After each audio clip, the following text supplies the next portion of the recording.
Hello everyone, welcome to the weekly Q&A session. Today we're going to talk about how to achieve financial security so you don't have to put your dreams on hold. And financial things are usually not the topic that I will be talking to people about because I don't have the background in business and also am not the expert in it. I'm not a millionaire yet. So disclaimer, these are just kind of my own adventures, and so you can take it or leave it. And so ironically, there were about 4 people kind of revealing kind of their financial struggles with me in the past 2 weeks. And so I just thought I would include this in the Q&A. And so I think the answer for how do you achieve financial security is through financial education. So I'm going to share a little bit about myself. So although I didn't study in business or anything, my parents, who are musicians, actually own businesses.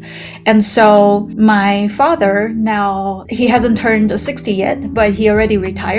And my mom hasn't really worked for maybe 20 years or so already. And so they actually, not only do they own business, and they also invest. So when I graduated from my doctoral studies, I look at their life and it looks great because they can go on trips whenever they want to. They can do anything whenever they want to because they don't need to work for money. And so I started to invest as well, and also learning to invest. So basically teach myself to be more financial educated. So I'm going to share, these are probably 1/3 of the books or half of the books that I read on the topic. So here you can see it, and I'm going to leave it here for a little bit so you can see all the names. A lot of them are in Chinese because I read a lot faster in Chinese, but I'll kind of go over the different books and what they taught me. So if you are not sure what financial education is about and you don't really care about achieving financial freedom, you just want to know how to earn money as a musician, this is a great book, Lessons from a Streetwise Professor. And you will be able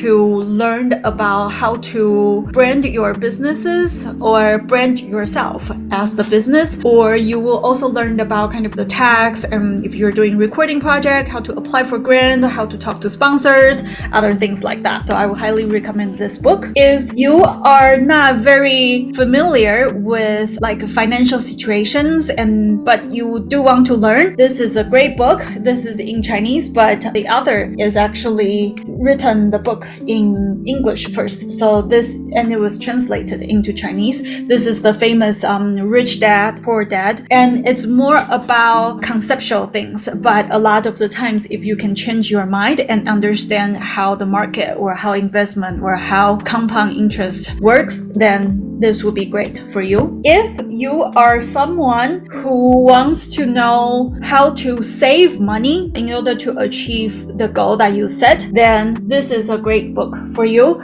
So this is called the Latte Factor, why you don't have to be rich to live rich. And so it talks about how in everyday life, like middle class people, they can still save a lot of money and become millionaire. And there are very practical tips and tools that will help you to start kind of keeping a budget and also teaching you how to do other things as well. If you are interested in investing but you don't know where to start, this is a great book. This is only in Chinese, but if you are in Taiwan, this will be great. This is, you will learn how to buy all the US stocks in 3 days. And it has a lot of details about like where you can open the account and how to open the account and different terminologies and different index and other things. And finally, the 2 more books. One book that I would like to highly recommend is Secrets of the Millionaire Mind. So you can see I love it so much. I bought 2 versions, one in Chinese when I read through it really fast, and then one in English that has a lot more details. So I'll share a little bit about how this book works. So there are like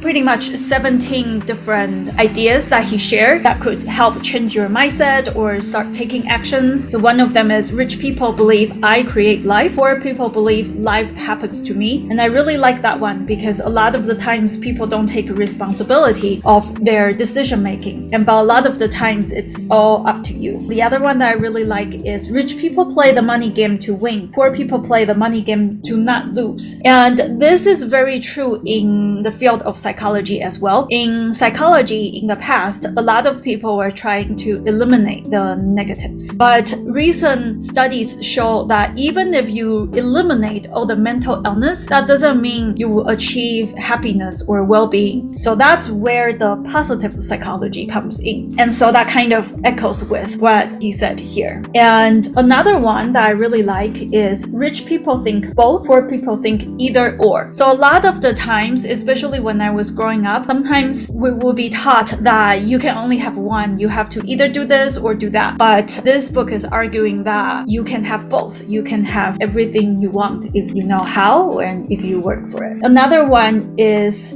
rich people manage their money well, poor people mismanage their money well. And so it talks about how if you don't know how to manage your money, even if you got lucky and win the lottery, you still don't know how to manage your money and might lose all your money. And another one that I really like is rich people act in spite of fear, poor people let fear stop them. And that's so true as musicians, as performers as well. That's something that we have to work on all the time as performers, and that's something that we have to conquer every time we go on stage as well. And last one that I really like is rich people constantly learn to grow, poor people think they already know. And that kind of relates to the positive psychology that I was taking, the course that I was taking as well, because they were talking about how the indication for well-being really comes down to two traits, and it's gratitude and love of learning. So that really echoes what the author said. And finally, this last book is if you want something a little bit more about your mindset, so not necessarily just about financial situations, this 177 mental toughness secret of the world class is a great choice. I just started it this week and I'm still not all the way through it yet, but I really like the book, and it talks a lot about what great people